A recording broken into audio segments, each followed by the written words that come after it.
the thing is that she herself, for her, it's tough as what she's going through, because in the middle of all that conflict, all these people coming from Ukraine, so it's a little tough for her. I can see that. Yeah, I'm sure it is. Kind of takes a toll on you. I think that's what, whenever I've spoken to her. So thank you, Bunny. Neutrality and mediation, your subject, totally your subject. So, but what I'll do is, Bunny, can I just take 1 minute to just go through just a little bit about the event? I'll just put up the little poster, and then we can, from there, just to get an idea what we're talking about.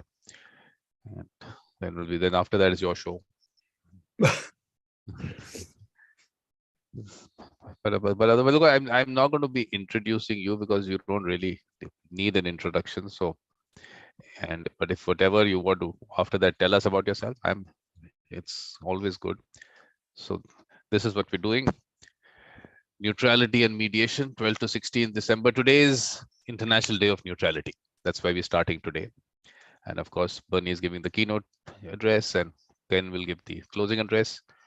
Point being, if you're neutral in situations of injustice, you have chosen the side of the oppressor. If an elephant has its foot on the tail of a mouse and you say that you are neutral, the mouse will not appreciate your neutrality. So that's what Desmond Tutu said. This is where it comes from, Bernie. So that's one part. Nothing else that I want to put out, except that go to mediatorvikram.com and find details of what I do. So, Bernie, it's totally about you, the subject, and I'm here. Alexandra is also there. We'll come in whenever you want us to come in. Well, please comment whenever you want to come in too. All right. Well, thank you very much. I'm pleased to be here again with you and in your ongoing seminar, show, circus, or whatever you want, however you want to describe it. It's always rewarding for me to be part of what you're doing, Vikram, and I really appreciate the opportunity. All right, so I'll say a little about myself, because why not? I'm sitting here in Canada. I live in southwestern Ontario, very near the border of the United States, very near Detroit, if anybody's familiar with the geography here, right on the north shore of one of the Great Lakes, Lake Erie. But I spend I grew up, I was born and raised in the United States. I grew up, lived most of my adult life in Boulder, Colorado, where I was among other things, for many years, a partner in a mediation conflict intervention firm called CDR Associates. And then I decided, as I like to say, when I couldn't stand the words billable hours anymore, I moved to academia and became a professor of conflict studies at Creighton University. However, I never stopped doing mediation, consultation, facilitation, and traveling quite a bit to do it. So, that's maybe just a little bit of my overall background. I'm going to talk a little bit about specific things, parts of what I've done as we go through. So when Vikram asked me to talk about neutrality and mediation on International Neutrality Day, which, to be honest, I'd never heard of, I understood why. I've written 2 books with the word neutrality in the title and a number of articles, and I've thought about it and spoken about it for a long time. But it did get me to ask myself, why have I focused on that so much? Why has that been such an important part of what I've tried to understand better and deal with better? And the answer to that, of course, is both personal and my view of the field. And I'll unpack that a little bit in a minute, but the personal answer is because I've never been particularly comfortable with seeing myself as a neutral, because I have a long background in activism, where neutrality was viewed with great suspicion. Again, I'll say more about that in just a second. But also, I think because I think our identity, our use of neutrality as a central identifying characteristic of what we do as mediators, and in other conflict resolution roles too, is very problematic. It has limited us. It doesn't do a very good job of describing what we do. And it doesn't actually create the credibility that we think it does, or that many of us think it does, with people who are in disputes. So I felt like it was really important to understand that for me, both personally and professionally. So let me walk backward. And that's what I want to talk about today. And what instead of neutrality? If it's not neutrality that's central to how we identify ourselves, what is? And what are the problems identifying ourselves with neutrality creates? And what are the problems of not firmly grasping onto that identification of neutrality might also create? So let me go backwards now for a moment. So I came to mediation from a background as a social activist and as a child and family therapist. I was a child of the 60s. I came of age during the year of the Vietnam War and the Civil Rights Movement and the beginnings of the environmental movement. And I was active in all of those from quite an early age, really. I remember in the mid-50s, when I was still a teenager, participating in demonstrations against nuclear weapons. And at a time when we were in the United States, just arming ourselves to the teeth and exploding huge weapons and tests and creating all sorts of environmental problems. And I continued active in a number of organizations related to that, and also in the nascent civil rights movement. And then things, as the 60s came on, things really exploded with the civil rights movement, with the anti-Vietnam War movement, with and a number of related things, with a student movement. And I was a student at the time, and I was very active in all of those things. And also, though, I was born into activism in a way, and into a belief that our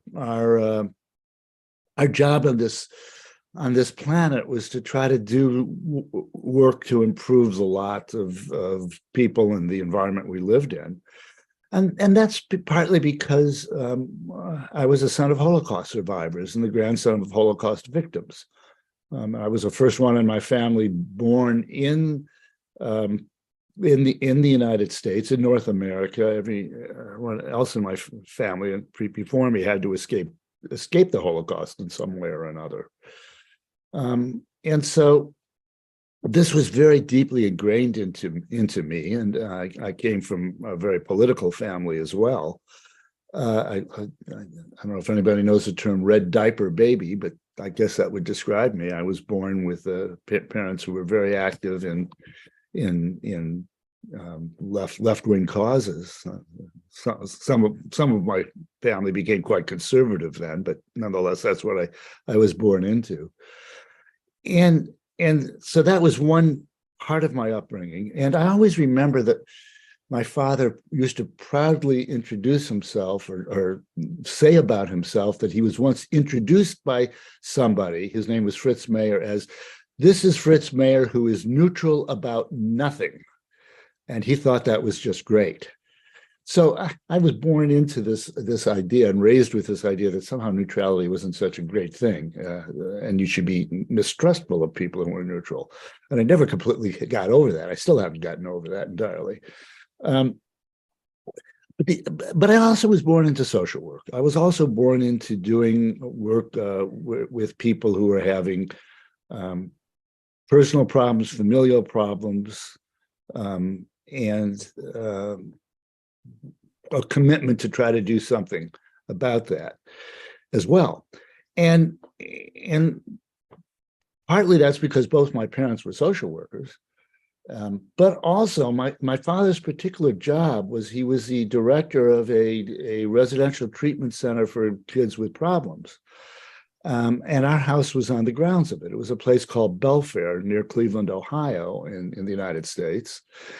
And it still exists. It's changed a lot over the years. It still does that kind of work. Although it's how you do that kind of work and exactly the kind of people you're dealing with has changed tremendously over that years.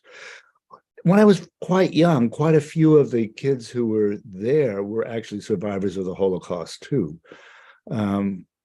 But I just grew up in the suburbs of Cleveland, but living on this residential treatment center, seeing everybody around me as part of a community committed to doing good work for people, and so I grew up working there. I was a child care worker. I was the director of they had a summer camp for kids, and when I was younger, I used to do maintenance work and all sorts of other stuff that needed to be done there. But that was my life. I went to school on the outside, and I met my friends on the outside, but that is actually where I physically lived. So these, for me, were two very important strands.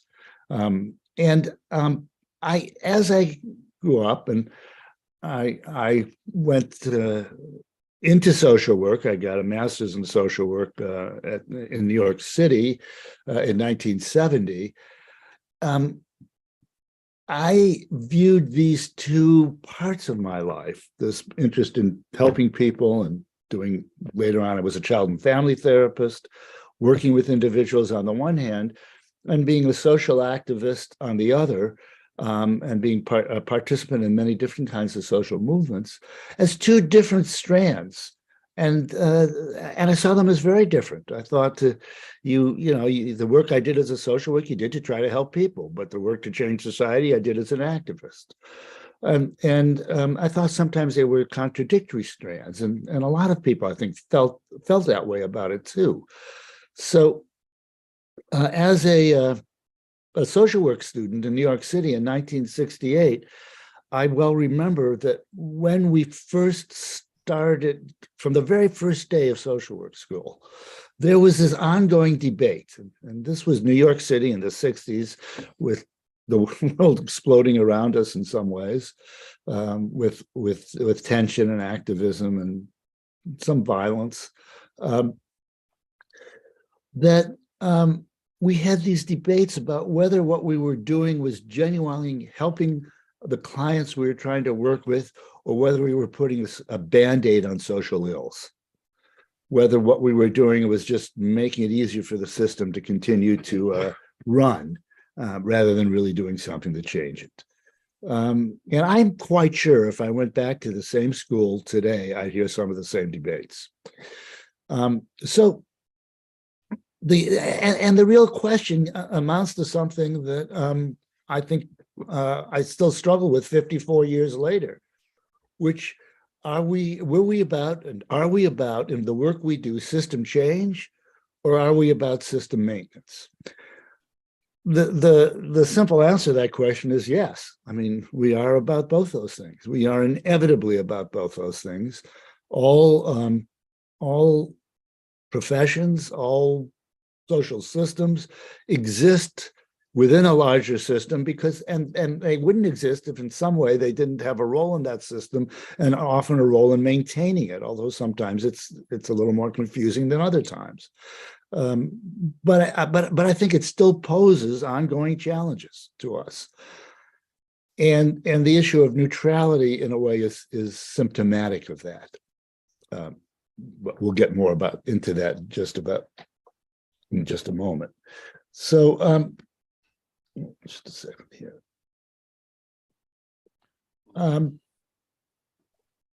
So I originally thought, when I was working as a child and family therapist, and I also was myself working as a clinical director of a residential treatment center, when I first got exposed to the world of mediation and conflict work.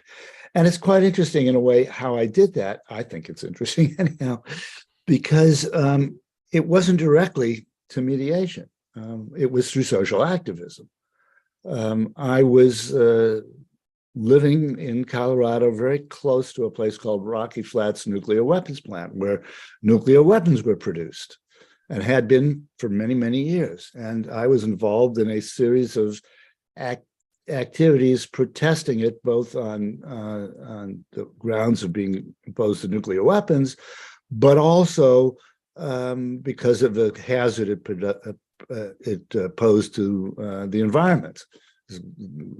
Made plutonium bombs there, which are the triggers of hydrogen bombs, and plutonium is a very, very toxic substance that you can't entirely get out of the soil or groundwater that it leaches into. At any rate, but one day I was asked to attend a workshop on doing nonviolence training. It's something I'd done somewhat before in my life. And so I went to it, and the person who conducted that workshop was a man named Christopher Moore, who I immediately became very close friends with, and who later became a major partner of mine in CDR Associates, the mediation firm I worked with for 30 years. And Chris is the author of the Mediation Process, which was one of the early key textbooks in mediation. But he came from a Quaker background, and he was teaching nonviolent civil disobedience, nonviolent peacekeeping, and I found that fascinating, and I started doing a lot of that with him. And this was before he got interested in mediation, per se.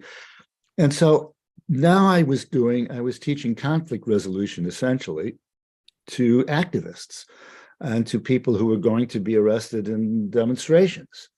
And I also was understanding in the process of doing that this was drawing on a lot of the skills I was using as a counselor and a therapist. Was how do you de-escalate people who are very angry and upset? How do you talk to people who are wanting to hurt you, including police? And I had worked on a crisis line in a mental health center for a number of years. And in a way, that was what we were doing there as well. And so then when Chris became interested in mediation, I thought, aha, this is really interesting. This is a way of kind of putting together some of the social activism with what I'm doing as a therapist and as a social worker. And I originally thought it was a really good fit for bringing those two things together. And in many ways, it has been. For many, many years as a mediator, I felt, I really am doing work that is about social change and about helping people, whether I'm dealing with interpersonal mediation, whether I'm dealing with environmental conflicts, labor management, ethnic disputes. It really is feeling like I'm kind of doing something that has both the impact of helping individuals to deal with their problems and their conflicts in a more empowered and effective way. But on the other hand, I'm also working on trying to change the way in which conflicts are handled in society, from a disempowering, power over, rights-based approach to one in which it's much more oriented to helping people solve their real problems. And for me, that's been a motivating factor from the very get-go. And if you read anything I've written in over the years, I've tried to infuse everything with the understanding that those are both important, and the skills we bring and the values we bring have to kind of address both those things. But neutrality itself, that never really worked for me. And it didn't work for me because or at least I'm just needing to fix something that's going off here. It didn't work for me. It always sat uncomfortably with me. I mean, I identified myself in the early years as I'm here as a third party, neutral, impartial, whatever words to help, I'm not going to take sides, and all the different things we used to always say early on. But it always felt to me like I was denying important values that I brought with me, and not only that I brought with me, that were actually very important to my effectiveness in my work, to the value of what I brought to people. so that my really belief that how we handle disputes ought to be based on some underlying sense of fairness and justice was an important thing. And if I'm neutral, it seemed like, well, am I denying that? And it also seemed to me that to some extent, clinging on to neutrality made it more difficult for me to completely own the emotional side of what I brought. The deep caring for people, the passion to help people find their way in a good, wise way through very difficult situations, but also in a way that they kind of achieve their interests without screwing over other people, to be blunt. And also that I really want to be able to express my understanding of the hurt and the pain people have often been through. And that doesn't, for me at least, square with how I understand neutrality, really. I'm not saying you can't be, not take sides, and you have to take sides always. But well, I'm going to unpack the concept of neutrality in just a moment here. I don't think that's quite what neutrality implies to many people, and what it really means.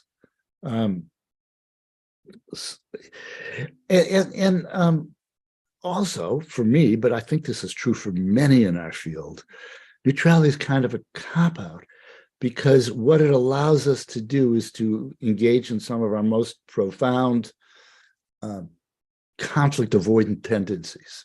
I think a lot of people in our field, myself included at times, are conflict avoiders, and we're very comfortable saying we're neutral. We don't have to deal with some of the uglier parts of conflict. But to be really effective, I think you really have to be able to delve into that.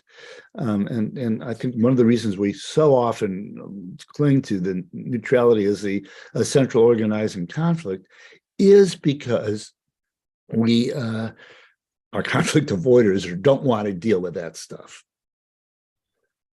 Now, just to be clear, because I want to use my emotions and because I'm committed to social justice, it doesn't mean when I get involved in a conflict, it's all about me. And of course, in most conflicts, don't say, well, this is what I think are the rights and wrongs in a situation. Or I don't say, well, let me tell you how I'm feeling about it. I mean, you have to contain that, but own it. You have to contain those feelings or those beliefs, but own that they are part of what you operate from. And at times, we have to be explicit about them as well. So let me just say that what I've just said is actually very hard to do.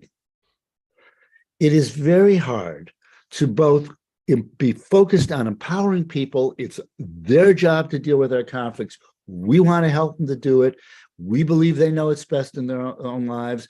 We're not the ones who are going to come up with the magic solutions. We're going to help them come up with what works for them. And we're going to do it in a way that comports with their own values and beliefs. And we're also going to help them speak their emotional truths in an effective way. But do it in a way that allows all those involved at the table to do so, but at the same time own our own values and be clear about what our own social justice issues or our own beliefs about human relationships are, and that's a very hard thing to do. The work we do, if we really want to be genuine about it and do it at a very deep level, is difficult, and that's one of the reasons. It's because we have to bring our whole selves to the table, but not put it on the table in a way that presents other people for bringing themselves to the table and empowers them. But I might just say, as somebody who's worked in the past as a therapist, that's a problem for therapists too. Therapists have to learn how to bring their whole selves to the table to help people relate to them, to be empathetic, but also to bring a certain view from outside as well. And it's a challenge, I think, in a lot of professions. I think if you're really going to be a very effective a legal counsel, you have to do that as well. in many circumstances, and the clergy have to do it. I mean, there's just I've dealt with real estate agents and looked at them and realized when they're effective, they're both telling me some realities and their understanding of things, and they're also having to let me be who I am and what I'm wanting to be. So I don't think it's just mediation, but mediation is different in some ways because it holds on to this idea of third-partiness and outsidedness and neutrality. So the other thing I want to say is that I think we rely on neutrality in a way because we think it's what gives us credibility. Whether it's neutrality or impartiality, we think that is what makes us believable. And that is what makes people willing to work with us.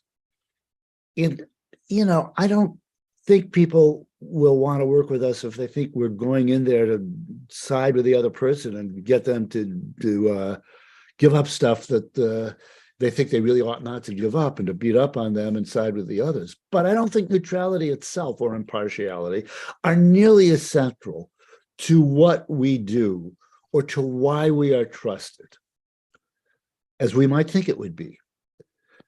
Moreover, we are kidding ourselves if we think we can be really neutral. That is, as that term is used, we're kidding ourselves if we can do that. And even if we can, and I don't think we're even very clear about it, about what it means.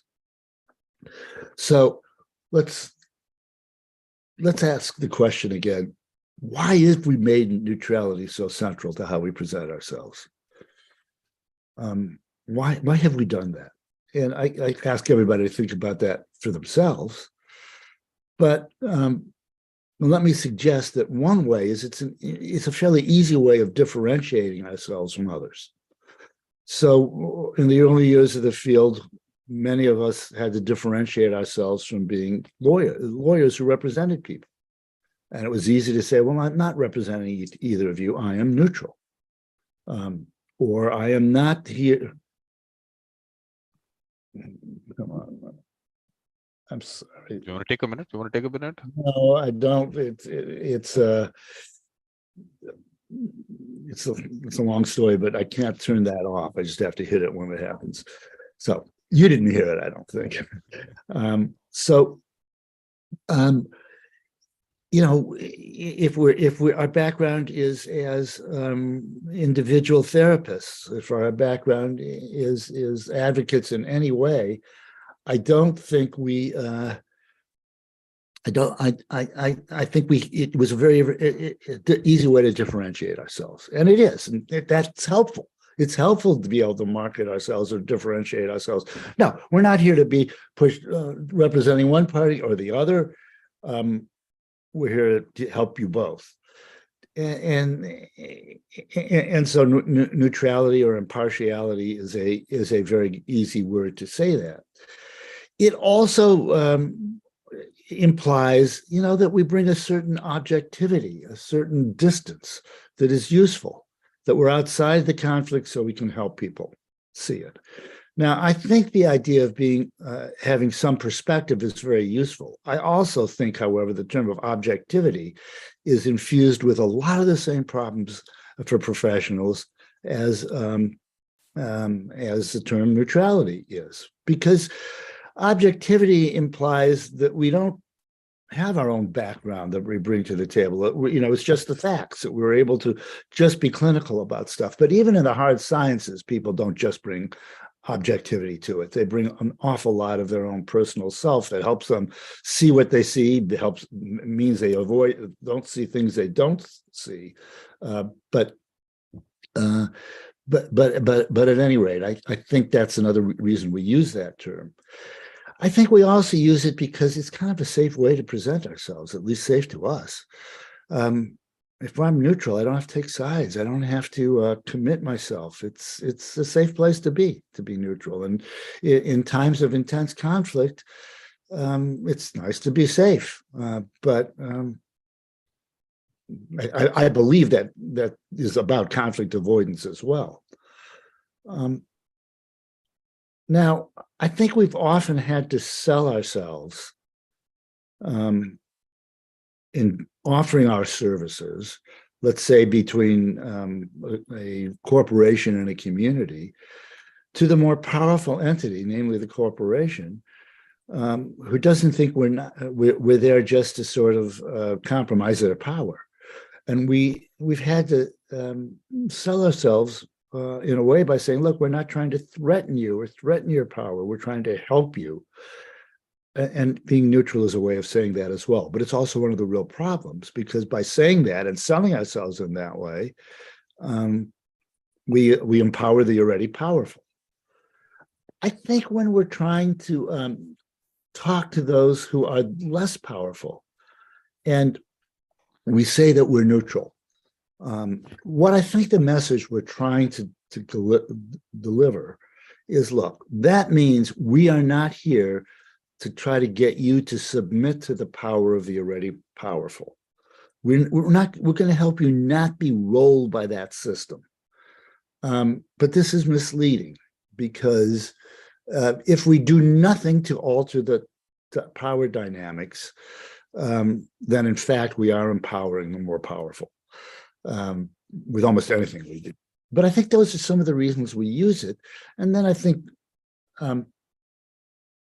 there's a bit of a historical reason why the term neutrality has come to be used by some of the legislative frameworks that we've operated under at times, both internationally and in our countries. But I don't want to get into that right now. Okay, so let's talk about the Desmond Tutu quote that Vikram put in his poster for this, and I'll read it again. He said, very famously, "If you are neutral in situations of injustice, you have chosen the side of the oppressor. If an elephant has its foot on the tail of a mouse and you say that you are neutral, the mouse will not appreciate your neutrality." Elie Wiesel, who was a survivor of the Holocaust and wrote about that, also said wrote about the Holocaust experience, also at times talked about how in systems of oppression, the neutral is always on the side of the oppressor. Now, these are fairly extreme statements, but they do say that if we really are trying to stay equally distant from everyone, if we are not going to interfere to alter the power dynamics, if we are not going to do anything to create a table, if you want, that stops the more powerful from using their power in a coercive way, then we are preserving the status quo.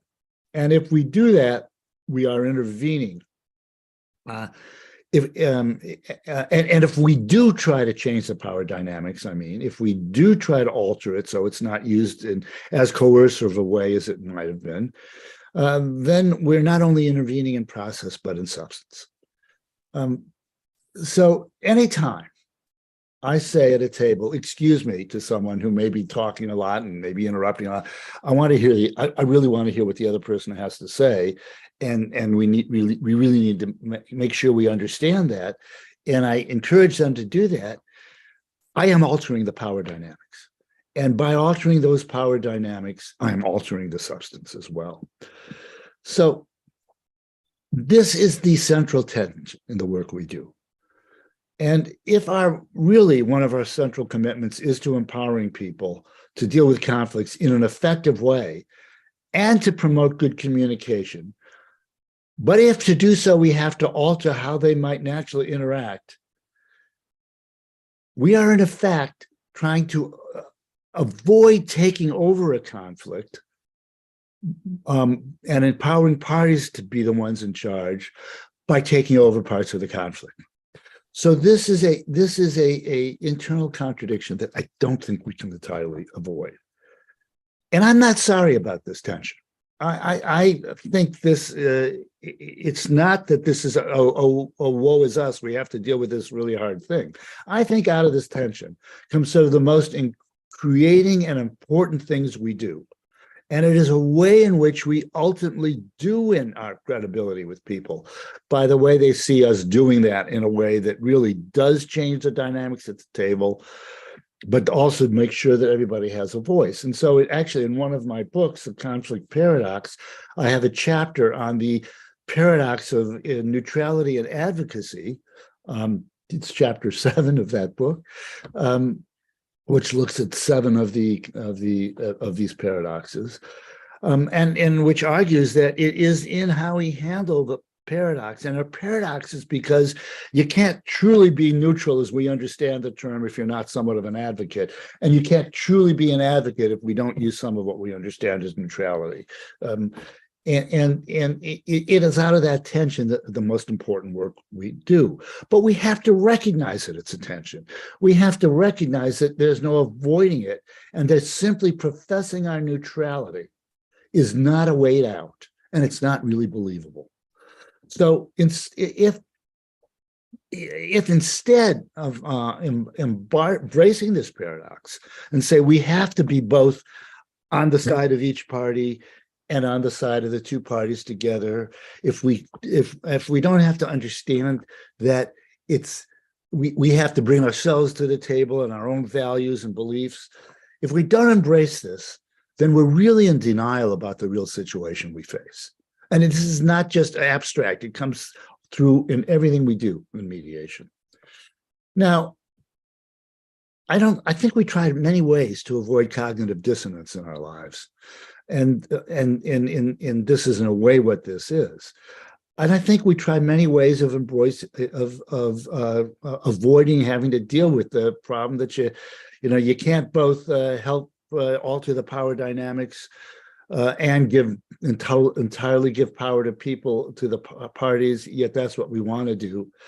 And some of the ways we try to overcome that is we talk about, well, impartiality versus neutrality, as if we can be impartial but not neutral. And in a way, I think that's a verbal game. Or we talk about multi or omnipartiality, which I think gets an important message across that we really are to some extent on everybody's side, but it doesn't really solve the problem either. Or we talk about being objective, and I've talked about some of the problems with that as well. Or we talk about, well, we're neutral as to outcome, but not process. But outcome and process are also intertwined, and that is a problem as well. So, what do we do about this? How can we work our way through this? I think we have to start by understanding and asking ourselves, what is it that we really mean by neutrality? What is it that really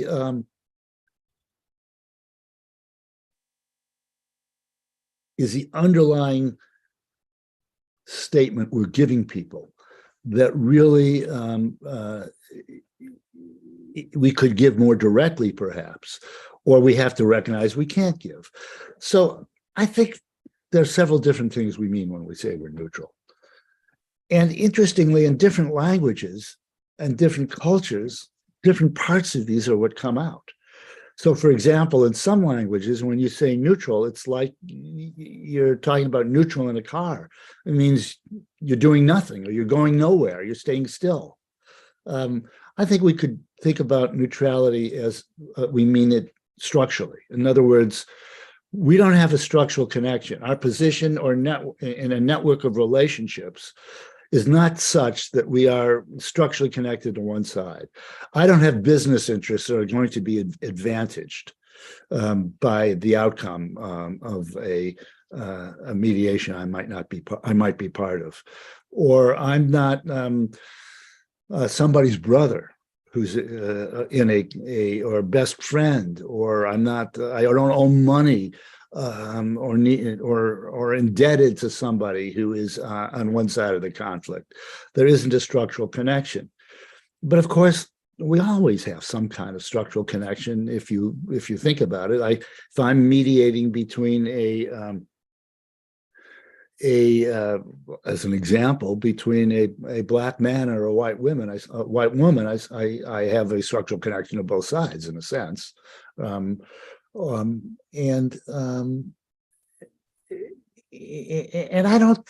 think in many cultures, our credibility comes not from our structural lack of connection, but from the fact that we are connected. It is from our connectivity that people trust us, or in many cultural circumstances, and particularly for example in indigenous cultures, if you're a complete outsider, that's not how you're going to gain trust. Or you have. And I always remember working once with a Navajo peacemakers. Navajo is a large Native American group in the United States, the largest. And they had this whole approach to peacemaking where the peacemakers started out by declaring their clan affiliations, and only until they had a clan affiliation that connected to everybody in the room of some kind or another could they proceed, and everybody else had to discover that as well. It was a connection that made people to be trustworthy. Then we mean something behavioral by neutrality. In other words, we're not going to do anything that affects the outcome. Well, everything we do affects the outcome. You can't do that.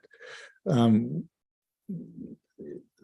in fact, if we don't do anything to affect the outcome, then we are again empowering the more powerful, almost inevitably. And then we mean something emotional by neutrality. We're not biased. We don't like one side more than the other. We don't believe one side has a more righteous case. But to be honest, I don't always feel that way, but it's not infrequently. I think that we do. And if we don't recognize our own biases and our own some implicit bias or explicit at times, not that we have to lay it on the table always, but if we're not recognizing that, we can't do much about it. And sometimes we really have to understand a very interesting tension, I think, which is if we recognize that we really like one side more than the other, we can actually overcompensate and work to make sure we address the needs of the other side, and sometimes disempower the side we like more. I've heard mediators say something like that as well. And then there is I think cognitive bias, the cognitive neutrality, which is I don't think we understand very often, but how we process information and approach problem solving actually isn't neutral either. For example, I can think of many circumstances where there's a gender bias wrapped up within that, which is, there's a certain way you're supposed to process information and what is counted as logical and sensible, and it's often a much more male way of doing it rather than a female way or a relational way of doing it. And then there's perception, how we are viewed. Do we mean neutrality? We're going to maintain not only our neutrality in what we actually do, but in how what we do can be perceived. And I just don't even know how people think you can do that, because people perceive things in ways that we don't even understand how they're perceiving it. Then there's aspirational neutrality. And this is a kind of neutrality I think we can often commit ourselves to. And what that means to me is that I aspire entering into a conflict not to do anything that intentionally promotes the interests of one side at the expense of the other.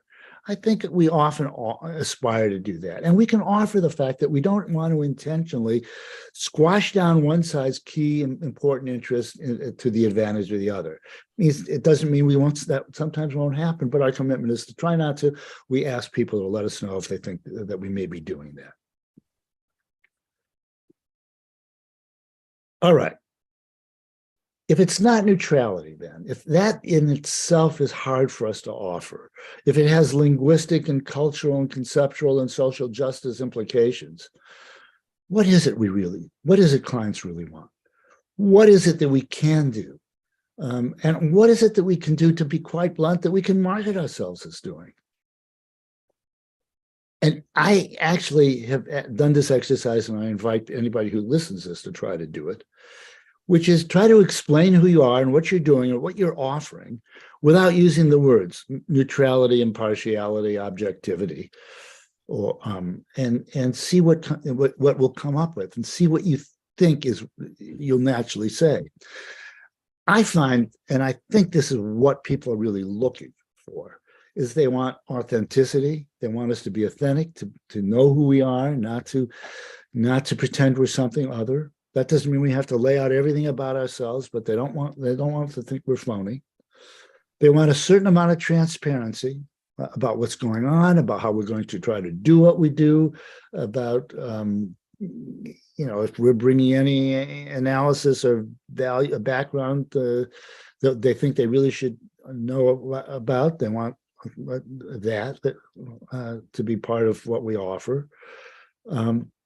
They want a sense of that we really are committed to trying to help them, and we care.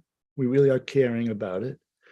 I think people want an ability to set up for us and competence at setting up and handling a process for communication that will give them a genuine voice, and they want to feel that they are heard and understood and by us, but also that they have the opportunity for others who are important to hear and understand them, even if it's hard for them to do it. They do want us to help them deal with the different elements of a conflict, the psychological, the procedural, the substantive elements. I think they want to feel safe, that we are going to act in a way that promotes safety. They want a sense that we're competent, and they want to feel a sense of connection. So, when I try to introduce myself as a mediator, I say, look, you're here because you have a conflict, and it's one that you think bringing in somebody from the outside who can help you deal with it with each other directly. And I'm here to try to help you do it. I'm going to do it by listening and trying to understand all the elements, what's really important to you, what you want to accomplish here, what you think you want to set yourself up for in the future, what elements of it you think probably are ongoing. I want to help you say what it is, you to have the conversation you really need to have and say what's really important to you. And I want to let everybody else do that as well. And I'm going to try to create an atmosphere that is safe for everyone. That may sometimes mean I have to do things to make sure not that one person doesn't kind of run over other people. So this is the sort of thing that I think, as a mediator, now there are many other roles we play that I want to bring to the table and try to help. And I find that sometimes this is not an issue at all. People feel really able to talk directly. They just want me to help guide them in this process. There's not an issue of power imbalance, but at other times it's dramatic. And for example, what I've dealt with child protection cases, and you've dealt with very disempowered people against a system who feels very powerful, where all the professionals work together and the families feel very vulnerable, or grievances in the workplace about bullying or harassment, or conflicts between corporations and communities. It's almost always on the table, and I have to be very aware of that. Now, I want to end my presentation part of this just by talking for a couple of minutes about the latest work I've done, which there's a previous issue with my co-author and I that Vikram interviewed us about a while back on it. And it's a book that I wrote called The Neutrality Trap. Here, I just happen to have it.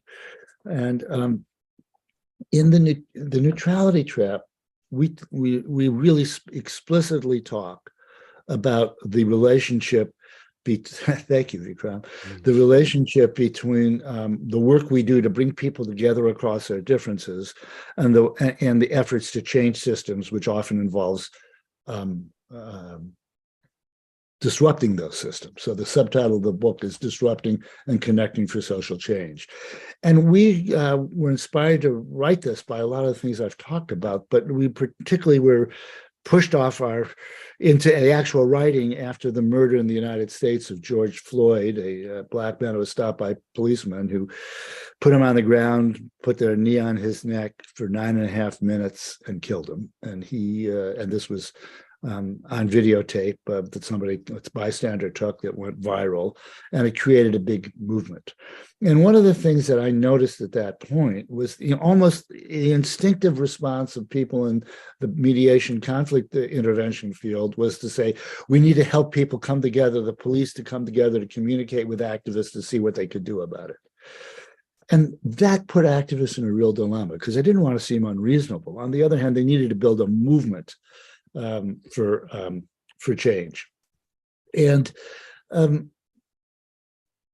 it's very hard to right away sit across a table with people to try to work out a solution when you're in a historically disempowered position and you need to build a movement for change. And so there are times where there's a timing when police and communities need to talk, but they also need to talk at a time when they're empowered to talk. And that means there often has to be events happen that disrupt the system that's perpetuating oppression.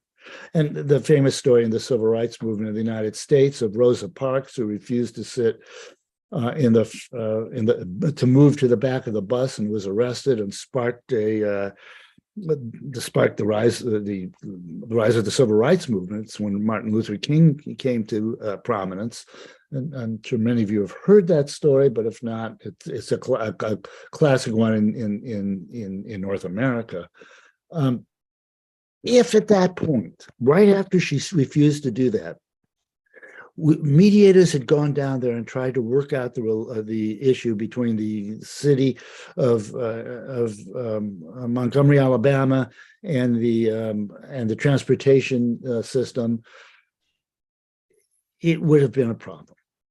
Instead of what happened was there was a boycott of the system for a year.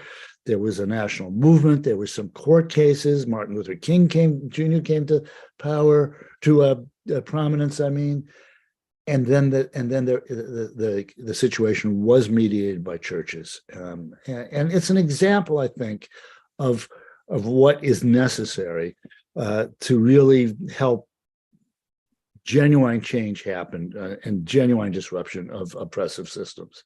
And there's a lot more we could say about that. That has to do with the Me Too movement, the Time's Up, the Black Lives Matter movement, and whatever you may be dealing with in your communities. So I would just end by summarizing. I think we need to rethink as mediators, what are our basic commitments? You know, many of the most important mediations are done by people who are not distant at all, who are part of the conflict, who have power in it. Yet they're sometimes very effective mediators. Like, a lot of times people turn heads of state who are viewed as to state actors who are viewed as powerful to act as mediators. Some of the most effective work in the United States is done by an organization as part of the Department of Justice called the Community Relations Service, but it represents the United States government too. So I don't think our most fundamental commitments are to objectivity, neutrality, or impartiality.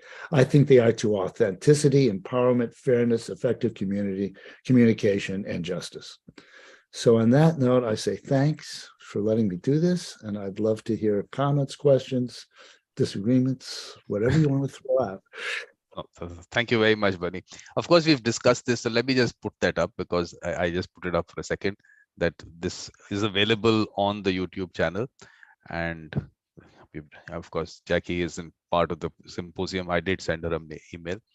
So this is it. But otherwise, I mean, we've had lots of other things that Bunny's been part of. Let me just put that out because you spoke about your life, your growing up. So people should watch Evolution of a Mediator, Journey of Bunny Mayer, which we are continuing. We haven't reached too far in the last 3. We've done 3 episodes there.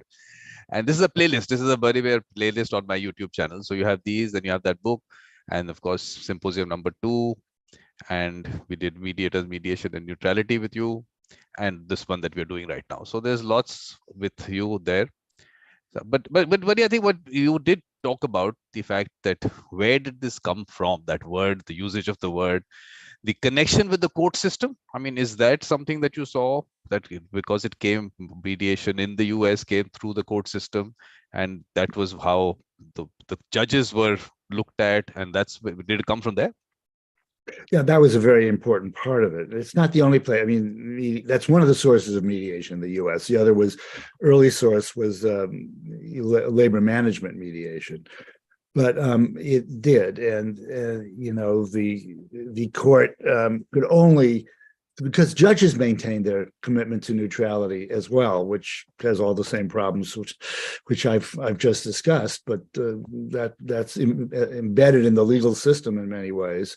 And since a lot of the early cases were connected with a court, like there was a famous night court program in Columbus, Ohio, that was a very early program that dealt with mediation, that spawned a lot of mediation growth. And there was also in the years of the Jimmy Carter's administration, the Justice Department started a number of neighborhood justice centers around the country, and it was under the purview of funding of Justice Department, and they were supposed to be viewed as neutral too, with again all the same problems with the concept there. So I think that's right. Yeah, because I'm just thinking that a lot of parts of the world definitely is going through the court system, and I think this is maybe something which is getting connected, and it's going wrong in that sense that you're connecting it to a word because you want to connect to a word for the third person. I think we need to highlight this aspect. But tell me, you've gone, of course, you've had all these various books that you've written. What has been your evolution in relation to neutrality? Because a lot of people will be going through the same thing that, what you've gone through. So let's just have a look at beyond neutrality to neutrality trap, and before beyond neutrality. How was it? What was the kind of thought process that you had? Because I'm saying people would be going through the same process. Well, first, let me two things. I want to, it's not so much the use of the word sometimes as the use of the belief that that's what we really are, and that is essential to what we really are. And what happened to me, and this is true of a number of different things I've come to realize, is I would look at what I was teaching, because I taught mediation all these years. We were a big training center in Colorado that people came from all over the world, really, for many years. It's less so now, but I would find myself teaching something and realizing this is not exactly what I find works for me in practice. And somewhere in that tension, either it meant I was doing something wrong in practice, or what I was teaching wasn't quite it, or both. And so I would, there are a lot of examples of that, but I would find that, it wasn't my saying that I was neutral that really was gaining me credibility. In fact, and I think it's interesting to ask ourselves this: if somebody says, look, you can trust me, I'm neutral, does that really work for us? And I think it wasn't what was making me work. Me saying I was neutral almost made people distrust me more. And so what made people trust me was that they see I did what I said I would do, that I was authentic. I would behave in a way that was consistent with how I said I would behave. And I think that continues, really. And the more I went through it, the more I stopped using the term third party neutral. I didn't even have to put it in our agreement to mediate. I found that if I simply said, I'm here to help both of you have the discussion you need to have, to hear each other, to make sure you have the voice you need to have. If what you want to do is try to find your way to a resolution, I'll do my very best to try to understand that. Of course, and I'll try to do it in a way that none of you feels coerced. But I also recognize you have choices to make, and those aren't all. I can't change the nature of the choice you have to make, in one sense, because we don't change the laws in mediation about the rights of unions and the rights of management, or about parental rights, or whatever we're dealing with. But in another sense, I can make sure that you really have the very best opportunity to look for a good solution here. Saying stuff like that is what people wanted to hear, especially for me to follow through. And you know, I've also found the more and more people expect me not to have an opinion. People expected me to have an opinion, and that, but they, and you know, early on, I used to say, yeah, when people say, what do you think we ought to do? I would be very careful of that one. And I still am very careful of it because I don't think people are really asking me that. I think they're asking me, how can you help me understand and evaluate the choice I have to make? And so talking them through that and working with them through that, that doesn't mean I'm not going to say, look, I think you have to be aware of some consequences of making each of these choices. And your idea, for example, that if you go to court, it's going to be a slam dunk, check that one out. Because we know that everybody thinks their case is stronger in court when they go to court than it really is, that there's lots of research on that. So it's that kind of thing that would allow people to build confidence in me. Then later on in my career, I did much more public policy work on everything from, environmental issues, animal, wolf control in Alaska, to public housing, to ethnic conflict in Eastern Europe, and in North America. I'm still doing stuff on public policy, less direct individual family conflict, but much more conflict about policies around how you deal with families and divorcing families or child welfare issues.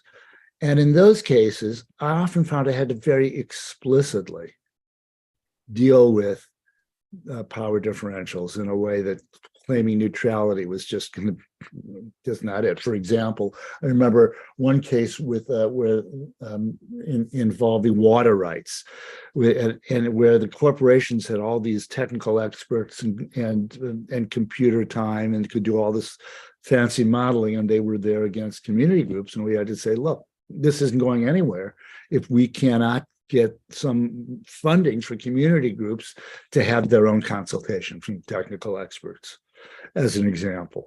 And why should we be paying for that? Because if you want the community to be a real partner in this, they can't just trust you. They need to have their own, and having to really become an advocate, in a sense, for the community in that regard.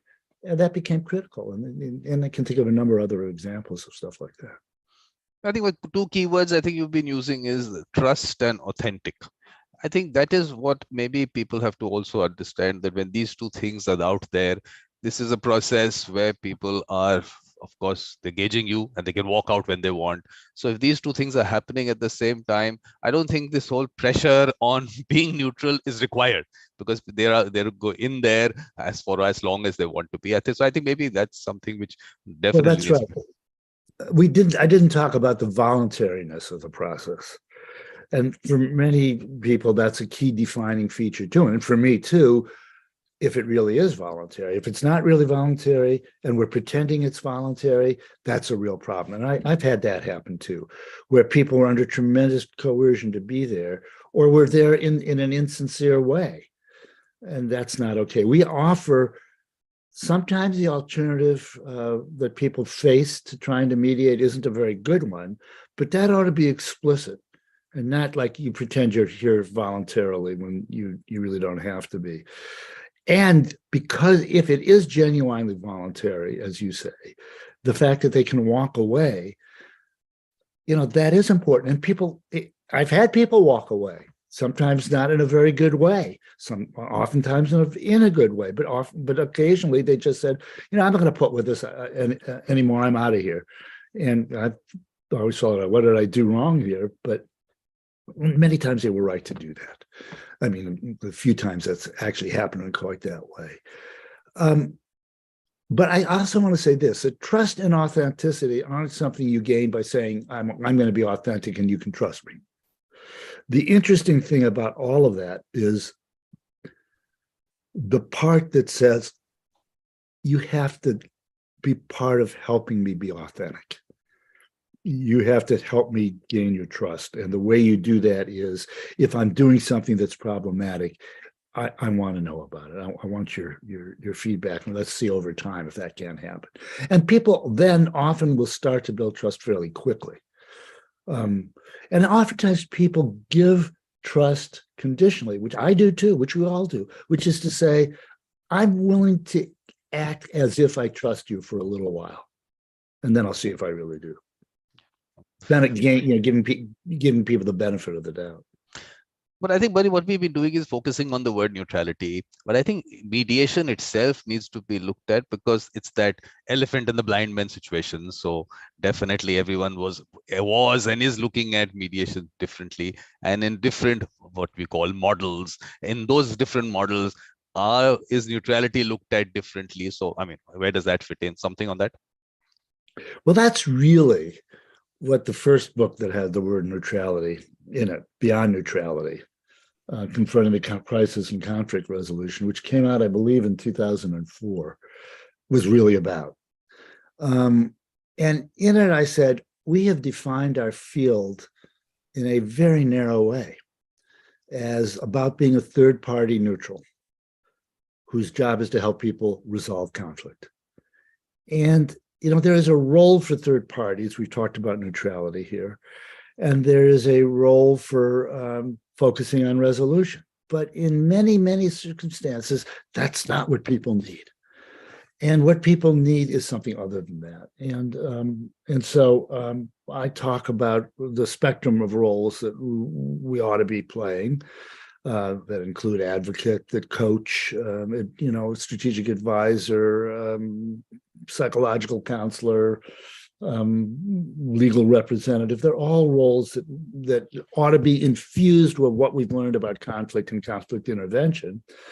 And we ought not just to be focused on resolving conflict. There's of course prevention and what we can do structurally and in particular situations to prevent conflict from escalating. But there's also the important thing of understanding a lot of times we need to help people come together to deal with a conflict that isn't going to end, that is ongoing.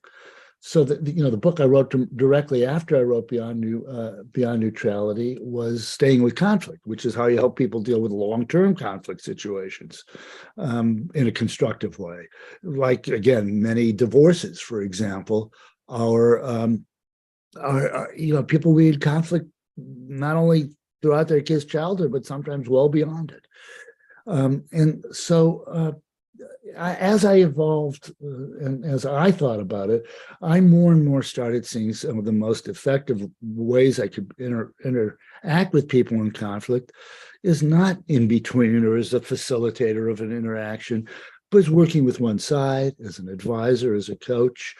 I remember William Ury, co-author of Get Into Yes, once told me he thought the most powerful work he did was as an advisor, not to everybody, but to one side of a conflict situation. Similarly, I think John Paul Lederach has often been in that role too. And these are people who have done tremendous work in important conflicts. And I do not talk about myself as a conflict primarily as a mediator or primarily as a conflict resolver. I think of myself as a conflict engagement specialist. And the program I taught in for many years at Creighton was the negotiation and conflict resolution program, but the term we used internally in the program was to talk about helping people become effective workers in helping people engage in conflict in a constructive way. And sometimes that not resolving conflict, but a lot of times it means other things. It just as in our own lives, we have and communities and organizations, there's some ongoing conflicts that we're not going to fix. And yet how can people help engage in conflict constructively? And when we look at some of the hardest conflicts in our world, like in Ukraine and Russia, I hope that we do need to figure out how to stop the fighting and the killing and but what happens afterwards? Are we going to completely resolve that conflict? I think not. I think it's going to be something that goes on for a long time. And there will be tremendous work that will need to be done to help with some healing, but to help knowing how can whatever the tensions in those border regions and in other areas over time, but in a less destructive way. But what I'm going to do, Bunny, I'll just put up the questions that are in the chat and get Mandy later, because Mandy is sitting in a very nice island in Greece, in Zakynthos. We'll get her in later. First, let's just go. Mandy, we'll just get you later. Let me just go through what's on the comments and all. Okay, so love this talk about the intersection of social activism and mediation. Indeed, a very good fit. A great living legend, Bunny. Great living legend. Peace be unto you, sir. We can't be neutral, but we can try to act neutral. That's David Shimoni has been on. Tabitha has also, she's been on in that World Mediators conference. We had a session on neurodiversity and mediation, so she was part of that. And David Can I Shimoni. say one thing about that?